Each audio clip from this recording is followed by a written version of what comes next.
Bonsoir et bienvenue dans ce nouveau numéro de Couleurs Gironde. Notre invitée ce soir s'appelle Fabienne Mogg. Bonsoir, bienvenue. Bonsoir. Vous êtes spécialisée dans la restauration des poupées de collection, mais aussi des peluches. Alors vous réparez ces poupées dans une clinique des poupées qui a été créée à La Rochelle. Elle est maintenant à Bordeaux. Alors d'abord, d'où vous vient cette passion pour les vieux jouets, les vieilles poupées? Alors en fait, malheureusement, ça ne m'a jamais quitté du tout. Et effectivement, j'ai trouvé ça fabuleux de pouvoir en faire mon métier.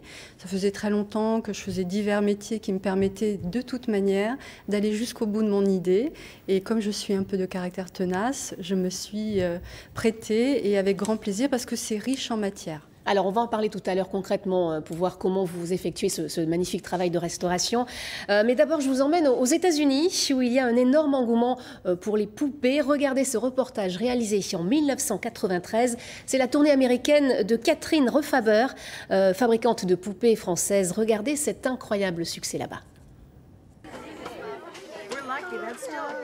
Ces Américaines attendent depuis 2 heures, certaines ont roulé plus de 500 miles pour venir et c'est une Française qui est l'objet de cet engouement. Elle s'appelle Catherine Refaber, créatrice de la société Corolle, le dernier fabricant français de poupées installé en Touraine. Depuis 9 ans, Corolle a investi les États-Unis.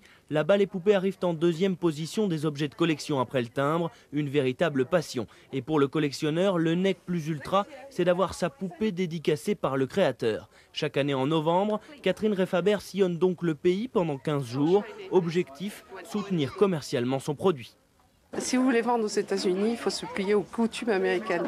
Et la dédicace des poupées américaines est quelque chose d'ici extrêmement populaire. Corolle face à Barbie, le combat semble inégal. Mattel, le numéro 1 mondial du jouet avec 2 milliards de dollars de chiffre d'affaires, pèse 100 fois plus que Corolle. Chaque année, Catherine Refaber visite 30 des 700 points de vente Corolle aux USA. L'accueil qui lui est réservé est digne d'une star. Hôtel de luxe, limousine, rencontre avec les médias locaux, interview, réception par les autorités municipales. Et comme ici à Birmingham, capitale de l'Alabama, la bagatelle de 4000 poupées dédicacées dans la journée. Et aujourd'hui, Corolle est devenue la propriété du géant américain Mattel.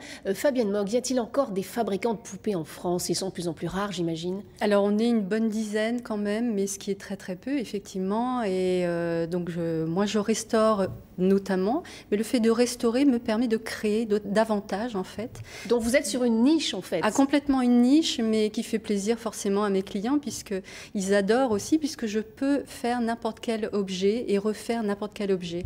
Donc, ce qui fait qu'il n'y a pas de... C'est pas sectaire, si vous voulez, c'est pas c'est une dimension ouverte.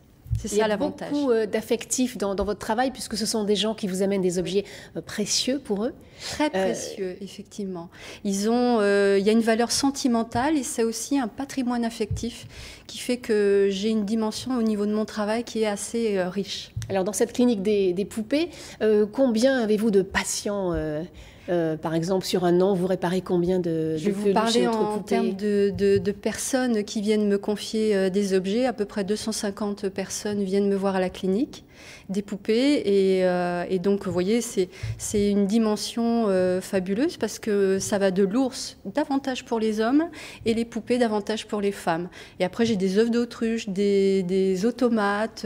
En fait, il y a une diversité. Vous voyez, les images des créations également. Donc, en fin de compte, c'est une richesse dans tous les domaines. Et il y a aussi des baigneurs en celluloïd. Donc, c'est des personnages qui font partie de l'enfance de chacun.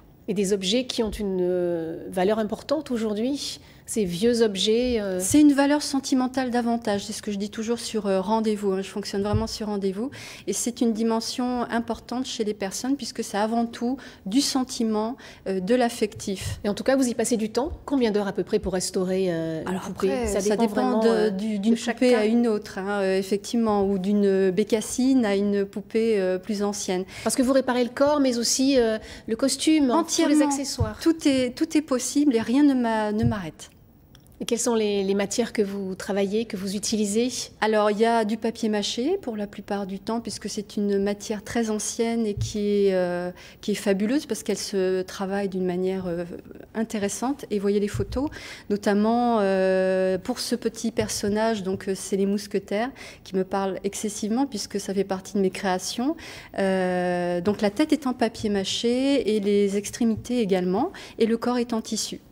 Qu'est-ce qui vous inspire quand vous imaginez ces modèles?